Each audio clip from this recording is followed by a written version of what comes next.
Last night, I watched just 10 minutes of the first episode of a Mexican TV show made by Telemundo called El Recluso, The Inmate in English. It's about an ex-Marine, I believe, I think it's an ex-Marine, who goes into a maximum security prison in order to get to the bottom of why a woman is there when she shouldn't be. And I'm pretty sure that's how the plot goes from the trailer I saw. I was only able to watch the first 10 minutes because of the first episode because that's all that was available on YouTube. So I swear, me and my dad looked on YouTube TV. We looked on Netflix, but it's not available with the regular plan for some reason. You need the more expensive plan to watch it. It's not on Prime Video. It's not really anywhere we looked, at least not for the price we wanted to see it at. But we could see the first 10 minutes, and just seeing the first 10 minutes of the first episode, I already want to see a lot more of this show.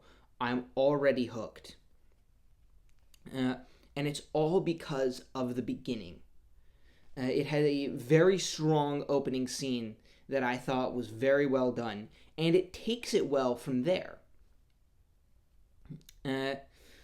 And I would highly recommend that after watching this video, any of you out there watching will go and watch then at least the first episode of this show.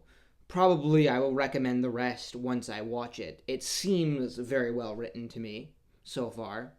It is in Spanish, but you will probably be able to watch with English subtitles, at least if you watch it on Netflix. The actual Telemundo website is marketed for native Spanish speakers, so it probably won't have English subtitles. It might, I don't know, I've never seen the Telemundo website. But I highly recommend you watch at least the opening scene. It's available on YouTube.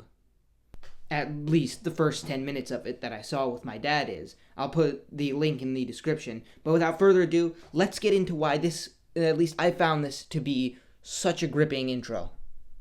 The first reason why I was so gripped by this opening was that it is a masterclass in the art of the minimalist open.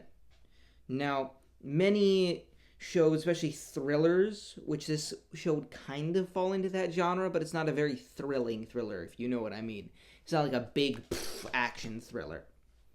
A lot of shows and movies and books in that genre start with a cold open, which this one does, but with very action-y opens, with very often like there is actually an explosion and people are killing each other, and it's very grandiose. Now, the way that this scene opens is that our hero is in a building somewhere, and he's hiding. And right off the bat, we see from how he's hiding, and I believe we hear sirens if I remember correctly, we know that his goal, immediately right off the bat, is to not get found by somebody. And then we learn very quickly that that goal is to not get found by the police. That leads us into our second reason why this is such a good opening. It establishes the motives and goal of the main character very quickly. But it doesn't immediately establish why that's his goal. I mean, it's not like, why does this guy not want to get caught by the cops? Why would anybody want to not get taken to jail? You know what I mean. It's not so much that the reader, like the viewer, is wondering why on earth would a person being hunted by the police not want to be taken in, but I see that he's being hunted by the police and is not willing to come with them. What did this guy do that is so bad that this is happening? So many questions are asked. Some are answered immediately, which gives us enough background and enough investment to want the answers for the bigger questions which come later. So, continuing with the scene. he is discovered in the building. So he goes up to the roof with his gun, puts up his hood, and starts running. And then we see what the cops that are chasing him look like. They're fully armored, helmets, not just pistols. I mean, some of them have pistols, but they also have assault rifles. And there's a lot of them. So then we learn, okay, you can infer that, first of all, this character did something very serious. We have no idea what it is, but he did something very serious. They don't send that many cops, and they don't send that kind of cops after a guy who swipes a pack of gummy worms from his local convenience store. And we also learn that he must be seen as dangerous. Because even if you do something serious, if you say embezzle enormous funds, but you're a fat, geeky desk worm, they're not going to send that many cops or such serious, highly armored and highly armed cops after you if you're not dangerous at all, and you'll probably just come with them anyways because you can't fight back because you're fat. So the character and the cops have a chase across the rooftops. And when you watch this scene, you might think, he said that the scene isn't very grandiose, but they're literally jumping across roofs. And yes, it does have some grandiose chase elements. It's a very intense chase. Both the character and the cops have really very impressive cardio. Like, most cops do not have that kind of cardio. They pass the fitness test, and then they don't run ever again, really, for the rest of their lives. But that just shows, really, just the kind of cops that they're sending. They're sending basically the Mexican equivalent of SWAT after this guy. But the reason why I say that this is a minimalist open is because, first of all, it communicates all of its information with... There is technically dialogue. The cops yell at each other and at him, but no dialogue that itself really shows us any significant amount of information about the scene. We know the character's motivations because we see what he's doing. We know the seriousness of the situation because we see what's happening, that the cops eventually shoot because it's better that he die instead of being let go and escaping because he's a dangerous man. This many cops, such armored cops, he's obviously seen as dangerous, and he's obviously done something very bad, and we know all of this even without anybody saying anything to that effect. And it's also a minimalist open because there's little music or environmental cues. It's a very drab environment. It's meant to feel, while intense, more gritty and realistic than overdone and sort of dramatized, like many opening scenes can be with flashy music and explosions because they want to get your attention very, very quickly. But this show essentially shows just how mundane the world is around him.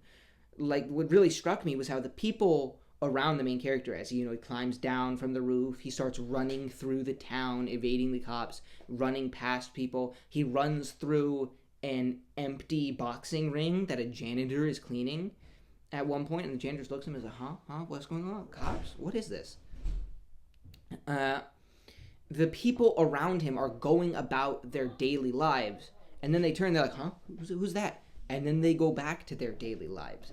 It's mundane, and then right through it is this character, and then it's implied, at least, that the mundane world continues on after that, just as mundane as it was before, which communicates both how insignificant this character is to the world around him, and just makes it feel so much more like real life.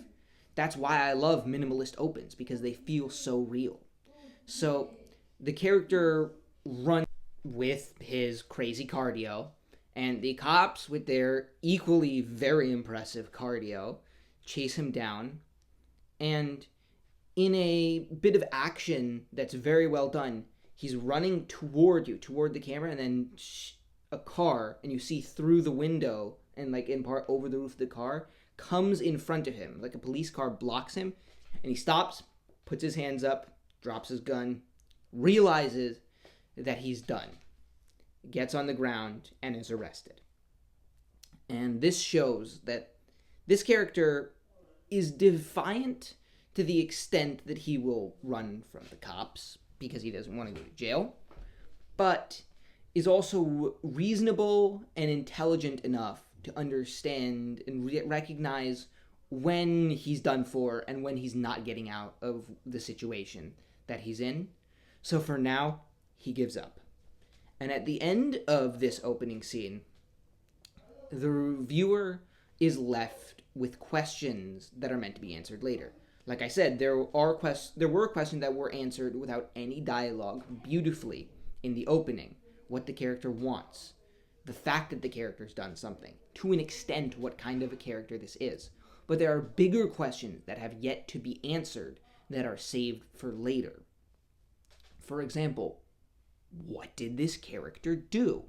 That's answered later, I think, fairly well. That one is saved for... It's still within the first 10 minutes of the first episode, but it is spaced out a little bit, which lets the wonder simmer, which is a good thing. It's done well, because that's one of the bigger questions.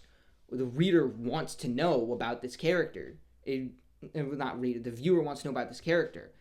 At least I found myself quite invested in who this guy was. And another very big question is, what's going to happen to this character now? That is answered pretty quickly as you find him brought into the maximum security prison, which is portrayed fairly realistically as a rather rough place. You know, he is hosed down by the guards with a very high pressure hose who don't give a crap that it's not fun for him. And as he enters the prison, the other criminals, they shake the chain link fence, they yell at him, say, "You're mine, fresh meat, hey bitch," blah, blah, blah. Things that actual cholos in a maximum security Mexican prison could realistically do and say. And as he enters the prison, you see a little bit more of the character. His expression, flat. His face, covered in sweat. So you see that he's able to emotionally compartmentalize, but not fully. Has tough air, he keeps himself together, but also you're entering a maximum security prison surrounded by like lifers with teardrop tattoos who are yelling, fresh meat, you're mine. Like a little drop of sweat or two is understandable. And then that raises the question, when he enters the prison, what's he going to do? How's he going to adapt to this?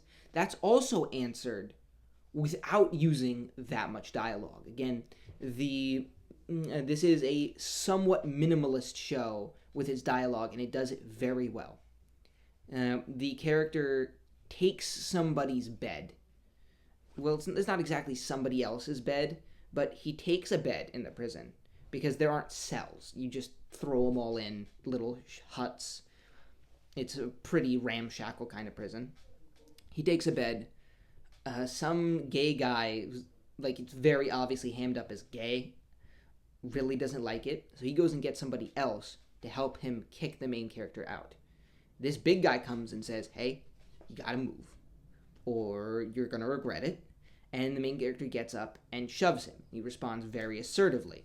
So we learn more about the character and get a glimpse as to how going forward, like we get a promise as to how they're going to handle events in the future.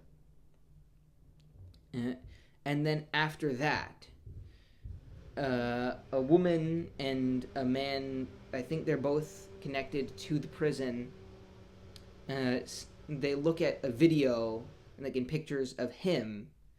It's like, does he look like he could have killed a governor's son? So again, in a fairly minimalist way, we learn, oh damn, yeah, he has, at least allegedly, because those two characters seem to be doubting it, has allegedly done something very bad. So that makes us wonder more about who this character is. Is he the kind of person who would kill a governor's son? Did he actually kill the governor's son? If so, why? And if not, why is he being brought in for it? And these questions are left till later. So as you move through the opening of El Recluso, questions are asked in your mind as the reader and then answered without using really any dialogue to answer them.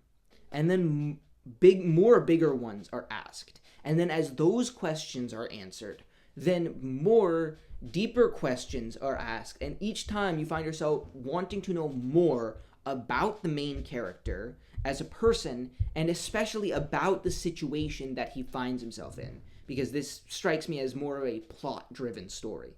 Somewhat character-driven, but mainly plot-driven.